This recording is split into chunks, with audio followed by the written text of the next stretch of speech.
Aos poucos e durante a nossa conversa e a nossa entrevista, eu vou contar pra vocês porque eu queria tanto fazer essa pauta. Aí ela entrou. Ai, não vou chorar, mas ela entrou. A gente achou que ela não fosse entrar. Clarinha, eu vou falar primeiro com ela e depois eu apresento todo mundo pra vocês. Linda, bem-vinda. Você não precisa dizer nada pra titia Carol hoje. Você não precisa falar nada e você pode sair a hora que você quiser. Combinado? O espaço é seu. Você fica aqui se você quiser, você pode andar pelo estúdio se você quiser, você pode ir pra lá se você quiser, do jeito que você quiser, tá bom? Você quer cantar uma música? Você quer cantar uma música? Pode cantar uma música também. Eu queria cantar uma música.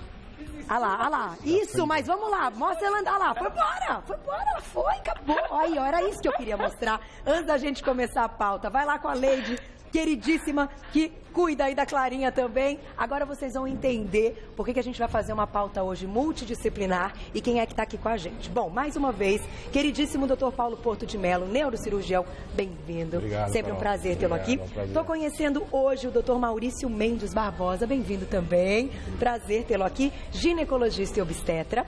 E a minha grande amiga que vai contar essa história hoje, nós não vamos chorar nem ela. Não. Júlia Cogman, bem-vinda. Obrigada por ter aceito. Ela sabe, tem mais ou menos um ano e meio que a gente discute essa pauta e que a gente conversa a respeito disso para trazer o Você Bonita, porque é a primeira vez que a gente vai falar sobre a mielomeningocele, que é aí, eu até ia te perguntar, doutor Paulo, quando a gente fala da mielo, a gente pode dizer assim, eu quero usar os termos certos, que a Clara é uma portadora da mielo, é assim que a gente se expressa? Como é que a gente descreve isso?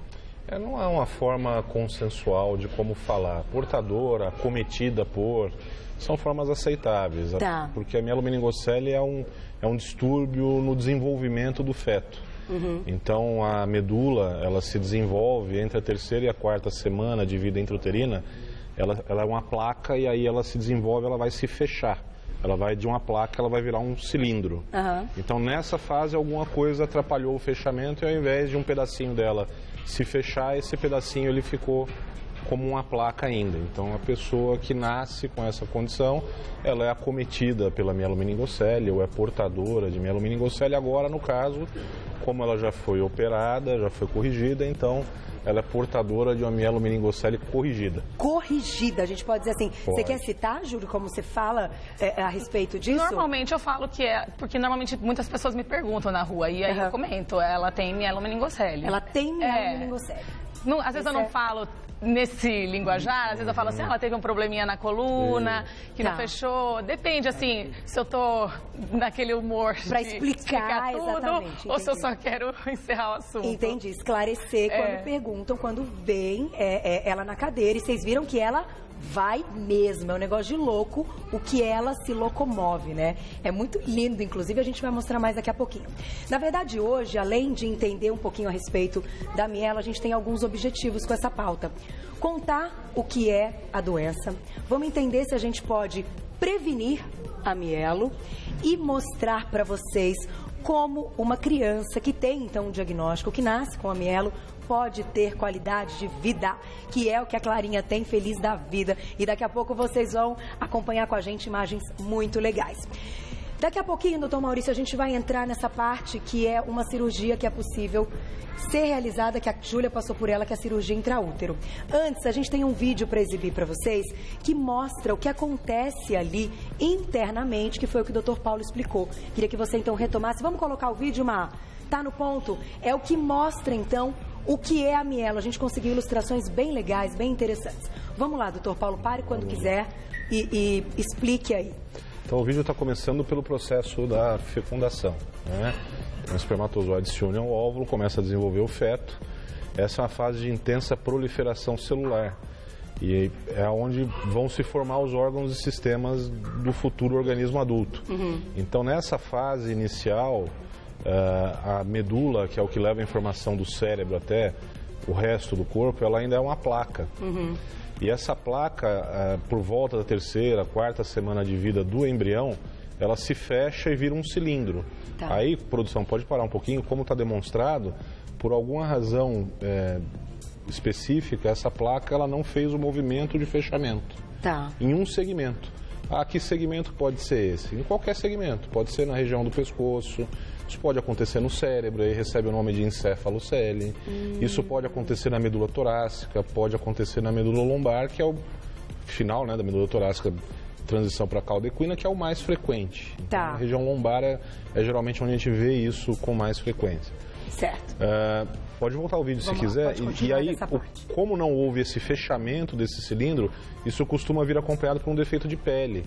Então a pele ela fica aberta, então fica exposto o conteúdo que era para estar embaixo da pele, que não era para ser visível. Então fica uma membraninha ali por cima mostrando a medula que está lá dentro, a parte terminal da medula nesse caso, que está lá dentro. E isso geralmente, além dessa exposição,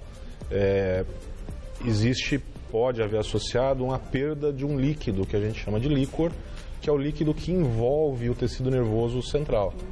Se isso acontece por um período muito longo, ao longo do desenvolvimento da criança intrauterina, isso acaba puxando todo o sistema nervoso central para baixo. E acaba levando a uma malformação associada, que é a malformação de Chiari, que envolve outras estruturas aqui do cérebro, cerebelo, etc. e tal.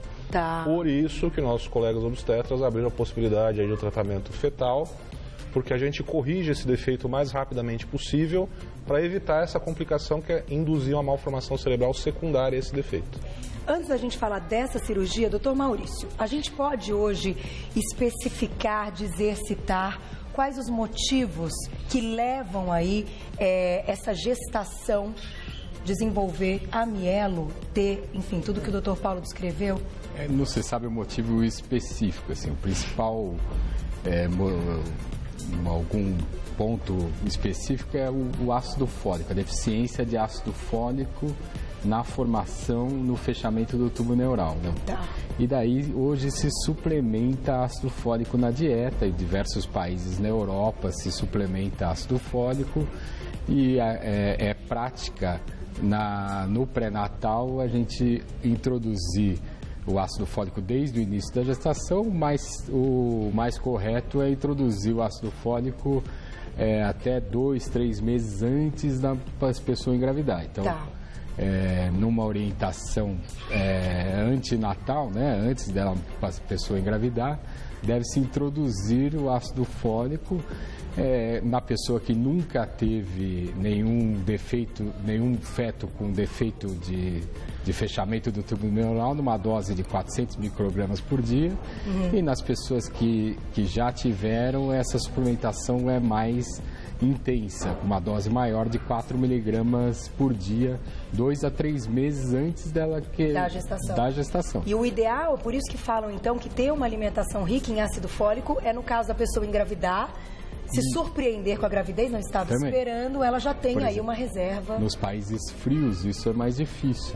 Então, por exemplo, na Inglaterra tem suplementação de ácido fólico na farinha de trigo. Porque o ácido fólico tem muito nas verduras com verdes. Verdes escuras, né? Verdes escuras, então por isso que isso suplementa, principalmente nos países frios. Mas aqui também nós...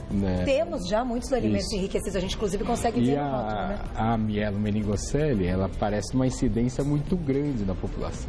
Então, a mielomeningocele aparece 1 para 1000 na população. 1 para 1000 é bastante. Então, é uma incidência muito grande. E você sabe que a gente conversou com algumas pessoas, eu mesma perguntei, e muita gente desconhecia, por isso a gente viu tamanha importância de falar do assunto aqui no Você Bonita. Mas antes da gente continuar a sequência, eu vou falar com a Júlia, porque você pode contar um pouquinho da sua história.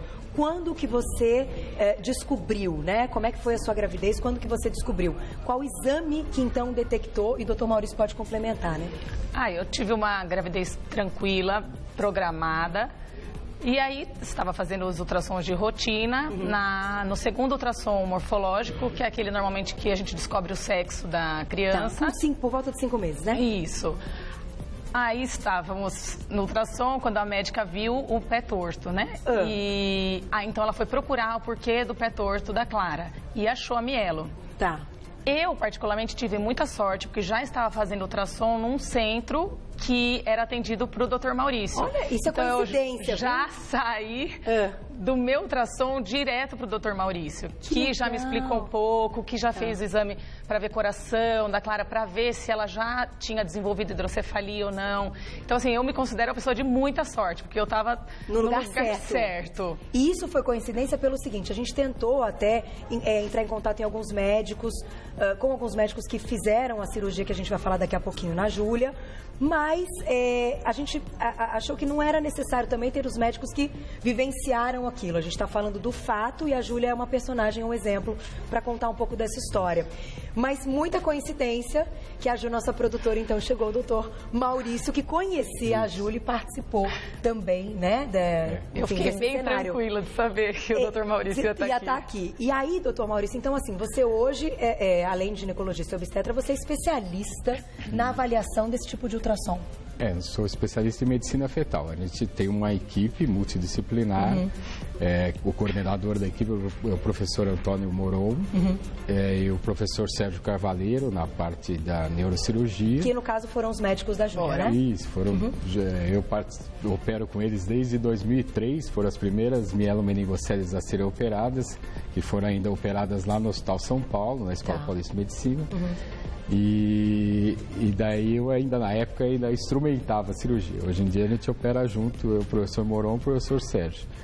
E faço parte da equipe deles. E daí nós já fizemos aqui no Brasil cerca de 180 cirurgias fetais, igual que a Júlia se submeteu. É um número bem interessante, né? 180 cirurgias. Talvez tenhamos uma das maiores casuísticas do mundo. Do mundo, isso que eu quero dizer. Que legal. Eu, professor Moron, ano passado fomos em Chicago, no encontro do consórcio dos hospitais que fazem esse tipo de cirurgia nos Estados Unidos. Olha. O professor Moron apresentou a técnica que foi desenvolvida aqui por nós, porque nós tínhamos uma dificuldade muito grande aqui de nós conseguirmos um grampeador, um staple, que eles usam nos Estados Unidos e que vão deixar de usar.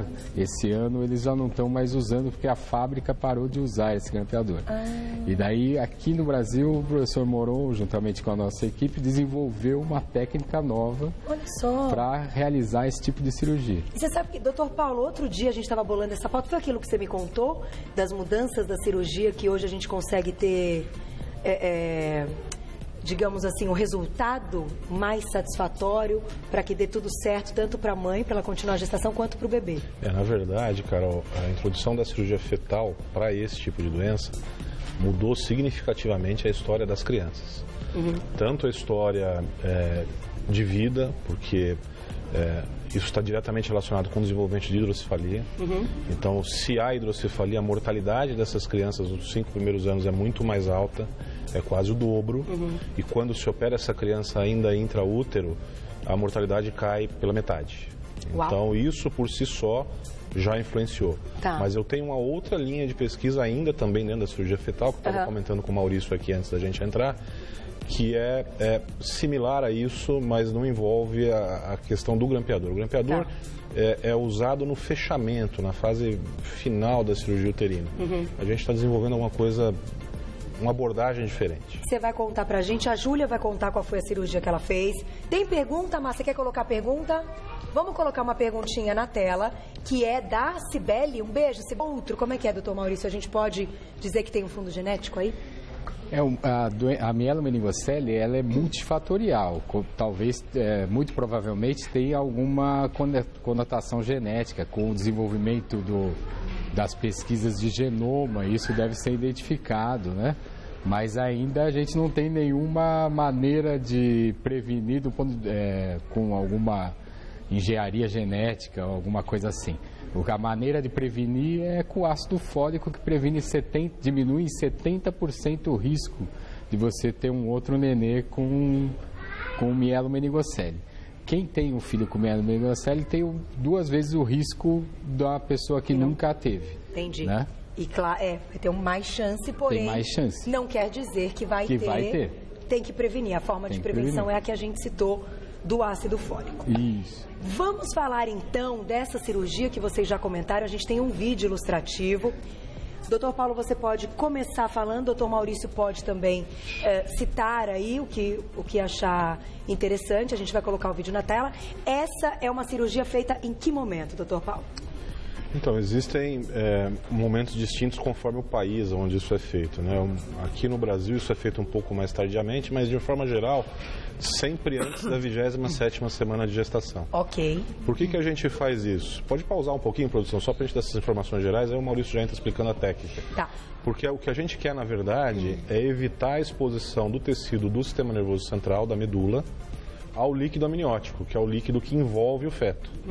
Porque esse líquido ele tem um pH diferente, ou seja, ele é agressivo ao sistema nervoso central. Então ele acaba provocando uma lesão na medula, lesão química. Então quanto antes a gente isola a medula desse contato com esse líquido, mais função neurológica a gente preserva. Por isso que as crianças que são operadas intraútero, elas na verdade têm um desempenho motor, ou seja, conseguem se movimentar melhor do que as que são operadas logo após o nascimento. Porque as que são operadas logo após o nascimento ficaram expostas a esse agente químico, que é o líquido amniótico, por toda a gestação, e não só por um período da gestação. Entendi. Se a produção quiser voltar ao vídeo... Lá. Voltamos o vídeo, então. Maurício, se você quiser explicar a parte obstétrica, né?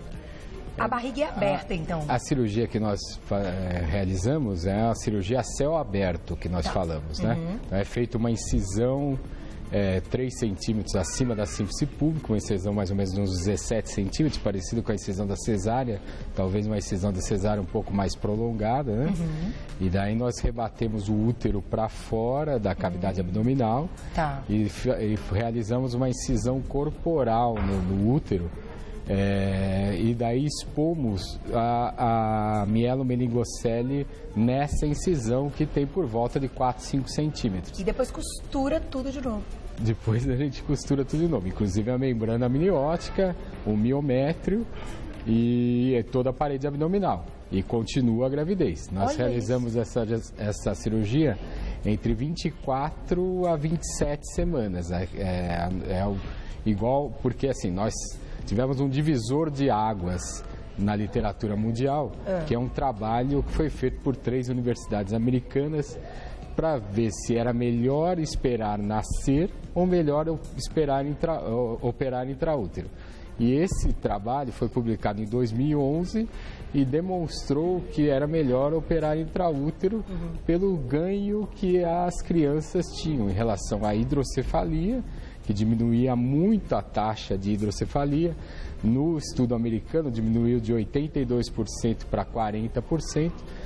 Aqui, os pacientes nossos têm taxa de colocação de shunt ventrículo peritoneal, que é a necessidade da derivação da hidrocefalia, por volta de 7,5% só. Olha então, nós só. melhoramos de 80% para 7,5%. Conquista, né? É uma conquista da nossa equipe, do professor Sérgio Cavaleiro e do professor Moron. E nós... E outra coisa é que o Paulo estava falando a respeito da melhora motora. Então, a gente sabe que os fetos operados intraútero também ganham pelo menos um patamar de mobilidade dos membros inferiores. Então, se ele ia ser um deambulador domiciliar, ele passa para um deambulador comunitário. Se ele ia ser um cadeirante, ele passa para um deambulador domiciliar. Então, isso varia muito, porque as lesões são muito diferentes uma das outras. Era exatamente o que eu ia perguntar pelo seguinte, eu aprendi muito dessa história e muito das coisas ligadas a mielo quando eu conheci a Júlia. E até a gente tem um depoimento legal, eu quero mostrar umas imagens bem legais para vocês, que é o seguinte, a gente vai continuar falando dessa cirurgia, dos ganhos, mas eu acho legal agora ouvir um pouquinho a Júlia, que é o seguinte, eu não sabia nada a respeito, né? E quando a gente se conheceu, o João ficou vidrado na Clarinha, são super amigos, né? Quando eles se encontram, coisa mais bonitinha, eles também tem umas briguinhas, né? Mas eles se adoram. E aí, claro, eu entrei nesse universo, nesse cenário, fui querer saber cada vez mais. E a Júlia tem muita coisa interessante para contar, porque depois que você descobriu que a Clarinha tinha mielo, que ela nasceria com a mielo, você descobriu um mundo e hoje você ajuda muitas outras mães que passam por isso, que quando descobrem, quando tem esse diagnóstico e a notícia, acham que a criança não vai ter qualidade de vida, que a criança não vai ter vida e que o mundo vai acabar. E não é assim, é muito diferente, né? É muito diferente. Muitas mães me procuram pelo Facebook ou pelo meu Instagram, querendo saber mais da cirurgia, né? E assim, a primeira pergunta que elas fazem sempre, quem não me conhece, quem ainda não viu foto da Clara, logo pergunta, a Clara anda? E eu logo começo a falar, olha, esse não é o principal problema, a gente não tem como saber se o seu filho vai andar, mas tem muito mais coisa que pode acontecer. Então, assim, a Clara, ela não anda, ela tem a parte dos membros inferiores bem comprometidas, mas ela tem uma vida normal. Ela tem um desenvolvimento cognitivo normal, ela vai na escola, ela tem amigos, ela viaja um monte. Ela dá risada, ela canta, ela brinca. Ela faz tudo. Então, assim, eu tento tranquilizar as mães, porque, assim, não tem como, se não tem nem como os médicos que estão lá fazendo ultrassom prever como será o depois, que dirá eu que não sei nada, né? Que a primeira... Aí, ó, a gente tem umas imagens da Clarinha fazendo a fisioterapia dela. Como é que é essa parte, Júlia? Ela, desde bem pequena, ela tem aí uma rotina de exercícios, né? Isso. Desde que saímos da UTI, a Clara é prematura, nasceu de 31 semanas, mas nasceu ótima, só precisou engordar um pouquinho, né? E ela faz fisioterapia, fez 1 ano em casa, com uma profissional ótima, que é a Milena. E aí a gente sentiu a necessidade de sair, de ter mais recursos. Então a gente foi procurar a Janice. E desde então a gente já fez 3 intensivos de fisioterapia, que são aquelas fisioterapias que fazemos todos os dias. Ela faz fisio hoje em dia 2 vezes por semana, por 1h30. Já tivemos momentos de 4 vezes, de 3 vezes. Então, assim, é bem intenso mesmo a rotina dela. Ela faz natação. E eu acho interessante e queria contar para vocês que é o seguinte, obviamente que até isso é coisas pessoais de conversas minhas com a Júlia, claro que ela faz de tudo e vai sempre fazer para Clara ter os movimentos da perna, para Clara um dia poder andar, né? Sim, ela vai fazer, mas hoje você tem uma visão muito madura de que a condição dela é essa, então que ela descubra o mundo com a cadeira. Isso mesmo. Né? A cadeira, assim, não limita ela em nada. Nada mesmo. Vocês assim. viram, né? No começo, vocês viram. Cadê a Clarinha? Às vezes ela quer entrar mais um pouquinho com a cadeira. Gente, ela vai. Você entendeu? Quando eu vi, eu não acreditei. Ela vê que tem um degrauzinho, ela desce, aí ela volta. É um negócio de louco, né? Na assim, escola, ela tá super adaptada. Tá super bem. Tá super bem. A escola se preocupou muito com toda a questão de mobilidade dela. Tô muito feliz. Lá, esses vídeos aí das viagens, de momentos até pessoais e íntimos, né? Da Clarinha e da Gela. Ela vem, gente, aqui, ó, ela tá vindo. Vem, dona, você tá muito linda. Cadê o lação? Hoje a mamãe não pôs lação. Hoje eu não pus lação, porque eu sabia que ia ter uma cabeleireira que ia fazer uma trancinha. Fez trança. Clarinha, faz assim, ó. Dá assim uma voltinha por aqui, assim, ó. Vai ali, vai cantar uma música lá. Vai. Isso, feliz da... Vai. Depois você vai, faz a volta e volta. Não atropela, não. Olha lá. E fiquem tranquilos que a Leide está aqui. A Leide, eu sei que é braço direito, braço esquerdo, ela é tudo da Júlia. Não fala muito bem da Leide, senão... Aí, Leide, beijo. Não posso fazer propaganda da Leide, viu? Não posso fazer propaganda. Mas é claro que a Júlia tem aí um apoio super legal também, que é importante, senão a Clarinha não poderia estar aqui. Tem que ter alguém aqui nos bastidores, né? Também cuidando dela. Outra coisa que eu queria comentar, que eu acho importantíssimo, é o trabalho dessa terapia ocupacional. A Janice é TO, né? A Janice é físio. A Janice é físio, tá? Físio. Vamos colocar, a gente tem um depoimento dela, né, Má? Vamos colocar para vocês ouvirem. Olha que legal.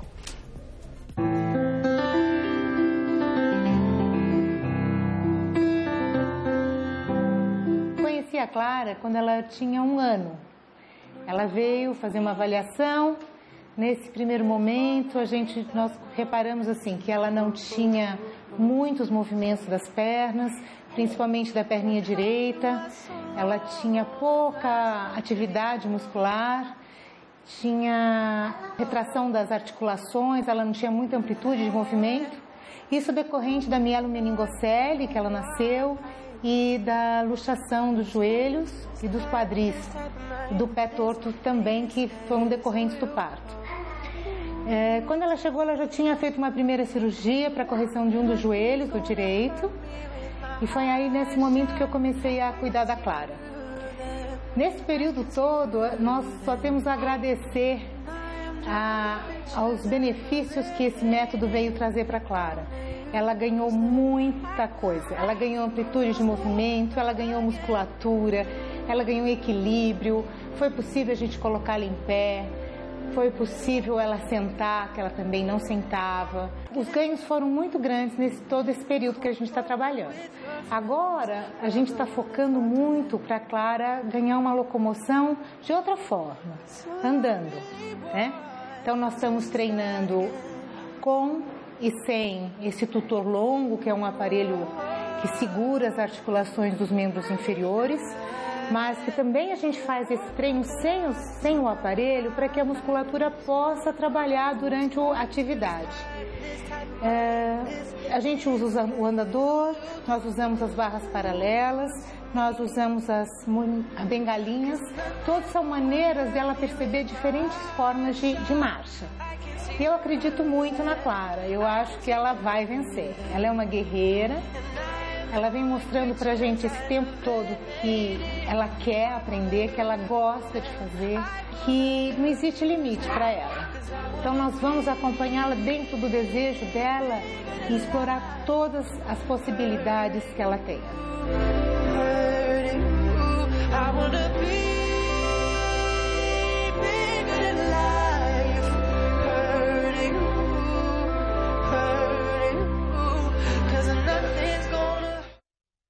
Olha, vocês me desculpem, mas eu me emociono mesmo. Eu estou aqui, ó, o VT inteiro com a trilha, com as imagens, assim, ó.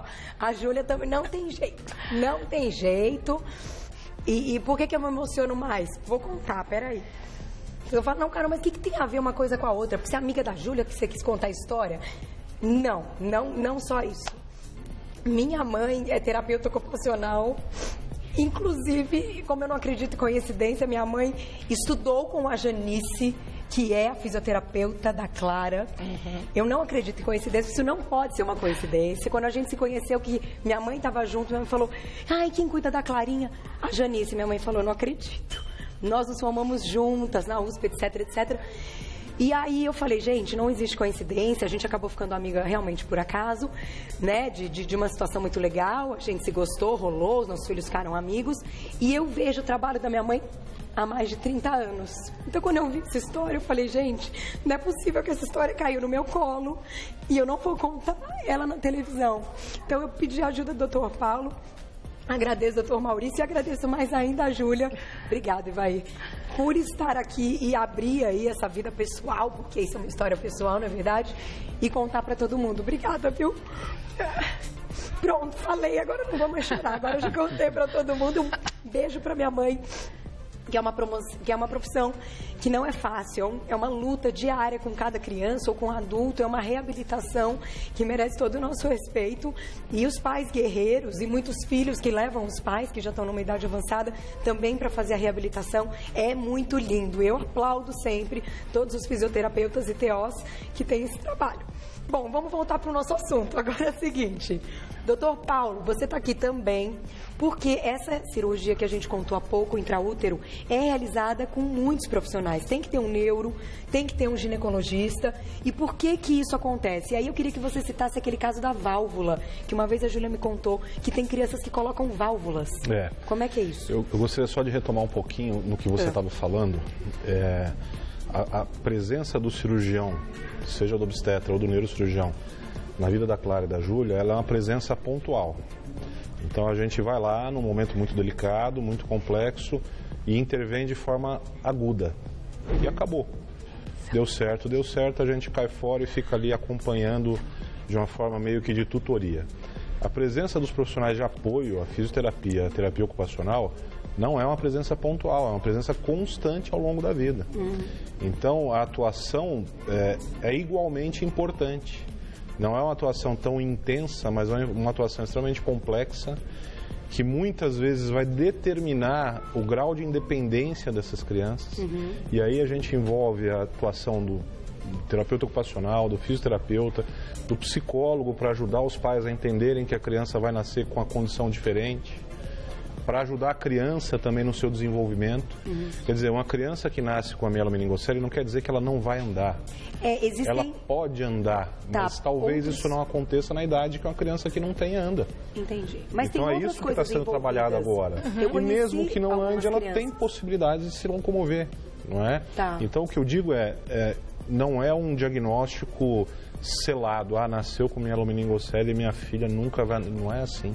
A Júlia conhece um monte, já vi em festinhas da Clara, que você convida, tem crianças que andam, que nascem com a mielomeningocele. Tem crianças que andam, tem crianças que andam no momento certo, tem crianças que demoram um pouco mais. Então é exatamente isso, né? Assim, as crianças elas podem andar, mas talvez adquiram isso numa fase mais tardia. Segundo ponto, importantíssimo, como o Maurício falou, isso não é infrequente. No Brasil, a cada ano, são 3.000 novos casos. Só em São Paulo são 600. É muita coisa. É muita criança. É muita coisa. E é uma doença que ela é democrática, ela atinge qualquer extrato social. Eu ia entrar até perguntar, quem quiser falar a respeito disso, o que a gente tem hoje no sistema público de saúde para essa fisioterapia, para essa reabilitação das crianças? A gente sabe que a ACD faz um trabalho muito legal. Eu estou dizendo e estou citando a ACD porque eu conheço pela história da minha mãe, etc. Então, algumas coisas eu cito assim por conhecer pessoalmente, mas ainda é muito pouco para a quantidade de crianças que precisam, né? Com certeza, com certeza. Hoje em dia existe uma dificuldade grande no Sistema Único de Saúde para dar isso para o paciente, né? O paciente, hoje, os governos estão cortando as verbas do sistema de saúde e isso está ficando cada vez mais difícil, até mesmo para que se possa fazer cirurgia via Sistema Único de Saúde. Também. Então isso é um pouco complicado nos dias de hoje, e que bom que a gente está vivendo um momento político que todo mundo tem que ficar atento a muitas coisas. A gente está falando de mais um detalhe que é saúde pública. Carol, e uma coisa importantíssima também nós não estamos tratando neste ponto da cirurgia fetal, o ponto que se encontra a ciência hoje, de uma especulação. Para o telespectador entender a questão do artigo científico, o artigo científico, quando é desenvolvido um trabalho, esse trabalho ele é avaliado ao longo da sua execução. Então, se em algum ponto se detecta que o objeto que está sendo avaliado é muito superior ao padrão que se praticava até então, o estudo é interrompido. Porque é inequívoco que a técnica é muito superior. Então, você manter o padrão anterior, você está sendo antiético com as pessoas. E nesse estudo que o Maurício citou, que se chama MOMS, que é um acrônimo em inglês, isso ficou comprovado. Então, cientificamente, desde 2011, é comprovado que operar as crianças com mielomeningocele ainda durante o desenvolvimento intrauterino é muito superior do que esperar nascer. Perfeito. Então, nós não estamos falando de especulação. Entendi, estão falando de fato comprovado cientificamente. Então, o sistema público deveria, ao invés de cortar a verba, fomentar esse tipo de atuação. Concordo, importante essa colocação aqui. Júlia, minha amiga, eu tenho que encerrar. Você quer dizer mais alguma coisa? Eu só posso dizer que ela é uma alegria só. Tá sempre sorrindo e encara isso, gente, de um jeito que você não acredita. Eu só queria falar assim que existe vida após a mielo e é uma vida muito feliz, o amor é o mesmo, o amor da família é o mesmo e a família unida com essa criança é o que a gente precisa. É o que importa. E a Júlia briga onde ela vê que não tem estrutura, infraestrutura para cadeirantes, ela quebra o pau. Eu brigo, eu denuncio. Então, isso é importante. Então, se você está assistindo a gente, está vivendo isso, denuncie mesmo. Peça, obrigue, porque tem que ter aí uma condição igual para todo mundo. A Clara tem que andar com essa cadeira igual todo mundo está andando, né? Ela tem que ter essa mobilidade e a gente precisa se unir exatamente para conseguir esses ganhos aí da sociedade. Isso mesmo. Muito obrigada a todos vocês. Juju, vou chorar depois de abraçar a Juju. Há 1 ano e meio, eu e ela, a gente bola essa pauta e meu diretor querido, obrigada, que permitiu aí essa ideia. Vou passar para vocês aqui um site do Dr. Paulo, que é www.drpaulo.porto-de-melo, doutor é abreviado, ou lá no Insta, @ppmelo, e o Insta da Júlia, Júlia F. Kogan. Júlia F. Kogan. Kogan. É Kogan. Tem toda a história da Clara. Quem se interessou, ela conta, ela ajuda. Pra motivar um pouco as mães, né? Tá dizer que ela é feliz, que ela tem tudo. Gente, que é exatamente isso. Que é feliz. Que tá... Clarinha! Vem pra gente despedir, que eu já tô assim, ó. Volta aqui, menina. Vem. E ela vem vindo e a gente vai fechar com essa língua ela. pra dentro. Obrigada, linda. O João tá morrendo go. de saudade de você. Você vai no aniversário dele? Você vai? Ela vai. Ele tá te esperando. Te comprou um presente lindo. Beijo. Obrigada, viu? Obrigada, Carol. Sempre será um prazer Foi contar ótimo. a sua história, São Paulo. Obrigada. Até a próxima, doutor Maurício. Adorei conhecê-lo. Volte mais vezes. Até a próxima.